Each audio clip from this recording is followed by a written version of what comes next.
What's the best way to remain relevant from year to year? Well, I think ZTE might be on to something here with the Axon 7. Now, this phone came out in 2016 and it's actually still hitting very, very hard. The dual front-firing speakers, the 20 megapixel camera on the back, the 8 on the front, the 4 gigs of RAM, the 64 gigs on-board storage, the SD card slot, the beautiful fingerprint reader on the back. This is a go right here. This is a pretty major phone. This is USB Type C, quick charge. It has a headphone jack. I mean, it's just a beautiful looking device. Now, I do have a D brand scan on it now. I don't know if you guys have ever seen this before, but I put this on a while ago. Give me a little bit more grip. And also looks really good too. The black and gold looks really good. But that 20 megapixel camera is doing very well. No problems with it at all. So the first question I want to tackle about my Axon 7 is this is not a mini. This is a developer edition. So before you ask about the on-screen buttons, I get that all the time. This is because this is a developer edition. That's it. It's still an Axon 7, just like your Axon 7. I just have the on-screen buttons. And obviously I'm running some you're not running, 7.0.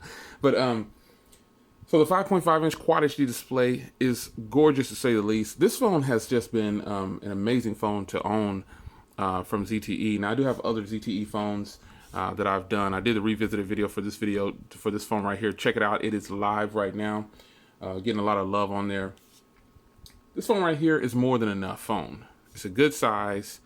It's got some of the latest specs. It has a Snapdragon 820, but there's not much difference between the 820 and the 821 as far as performance goes.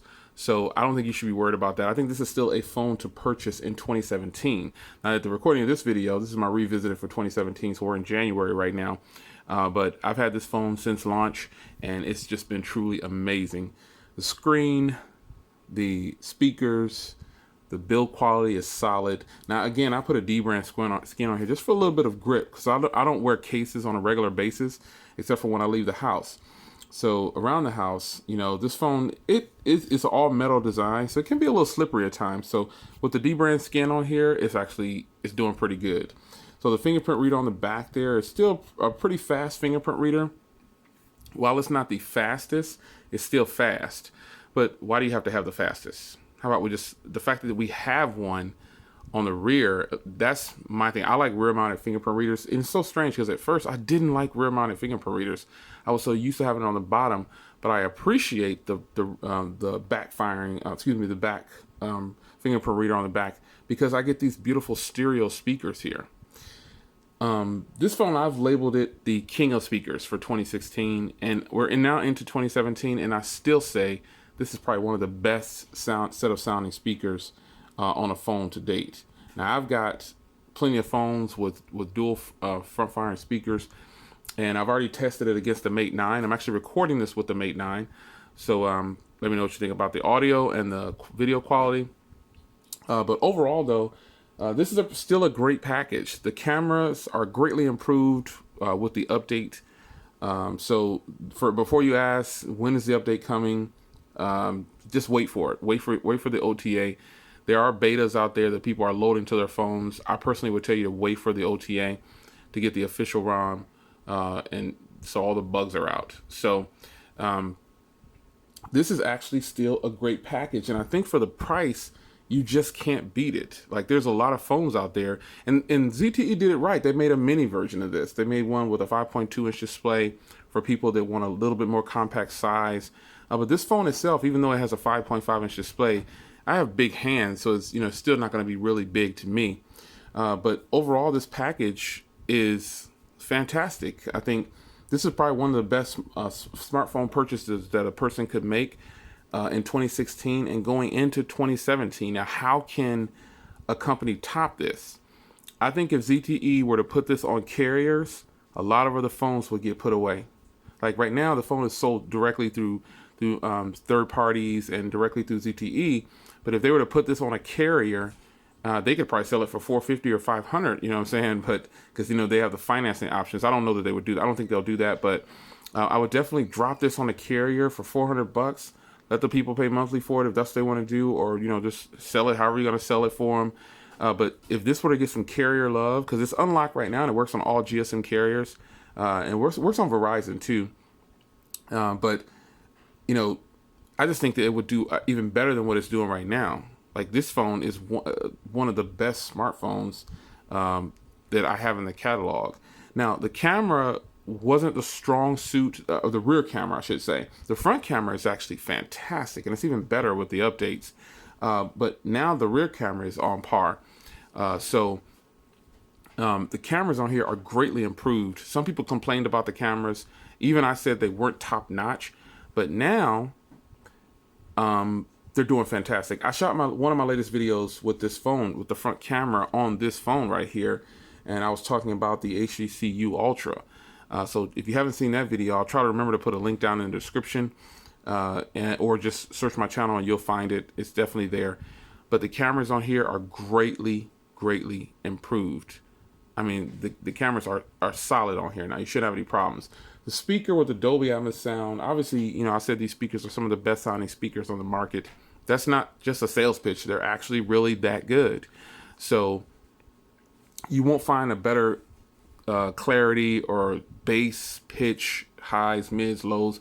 I don't think you'll find a better setup than this phone right here. And when they first marketed this phone, you know, they wanted you to blast the speakers. And when I listened to this phone, I definitely blast the speakers. The speaker grills on here are just how they integrated the camera right there.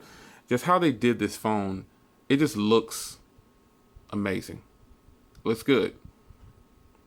And in 2017, I still think this is a phone to be reckoned with. I mean, it's a flagship phone. You get no, the term flagship is what society put out there and techies put out there and big blogs put out there. But this has high-end specs. You've got a 2K display, a big battery. You've got 4 gigs of RAM. You got a Snapdragon 820. You've got stereo sound. You've got everything packed in here. Quick charge. You've got everything. And speaking of which, the battery on here with quick charge, use the charger that comes in the box and you'll get fantastic charging times. And also the battery life on here, I'm still able to pull down 5 to 6.5 hours of screen on time on average. So that's pretty good. And people always say, well, how do you do that? I'm not doing anything spectacular or special. It's just the way I'm using it and the way I have my phone set up. Now, granted, I only keep about no more than 85 apps on my device. So keep that in mind. Some people have like 100 or 200. I don't have that. So, yeah, keep that in mind. That might be the reason that I don't pull a lot. I mean, I pull less battery drain, or I don't know. But I'm pretty happy to have this phone in the catalog.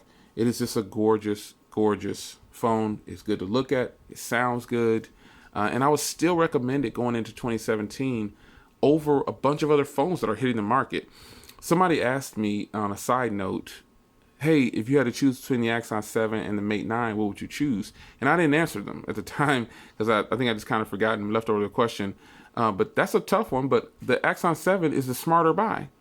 You've got the dual speakers. You get a Quad HD display if that's what you're into. You don't have to have a Quad HD display, but this has a Quad HD display. It's got a big screen still. It's got the 5.5-inch display. It's got dual speakers. It's got a 20-megapixel camera. You know, it's got the rear fingerprint reader. It's good. Gorgeous display. I mean, what more could you ask for? It's got an SD card slot. The specs on this phone and this package just put together. If you have this phone, shout out in the comments if you're still using yours. Some people are complaining, oh, I have problems. Guys, if you have problems with your phones, do a backup and then do a factory reset. That solves a lot of issues. And it's not very difficult at this point. Just do a backup and then do a restore. And then that'll solve a lot of your problems with your devices. But and it doesn't take that long either. So I haven't had to reset this at factory reset maybe once since having it, or twice maybe, I don't remember. But that can solve a lot of things for you. And also if you clear the cache partition, that can help too. If you're having problems with the network, don't do a hard reset yet. Just reset the network. You know, take the baby steps first to get you to where you need to be if you're having issues. So it's your man Jay Will. I hope you guys enjoyed the video revisiting the Axon 7 in 2017, early 2017. Is this still a great buy? It is a very great buy. It's a smart purchase. It's a safe purchase. You know you're getting some top-notch specs. You know you're getting some great sound, and media content on this phone is just ridiculous, man. I mean, media content meaning you're watching videos, Netflix, YouTube, or just videos that you've recorded. listen to music, whatever it is. This is a smart purchase. It's a safe purchase. It's one that you're getting a flagship phone at a low cost, and you're not breaking the bank, and you're getting stellar performance.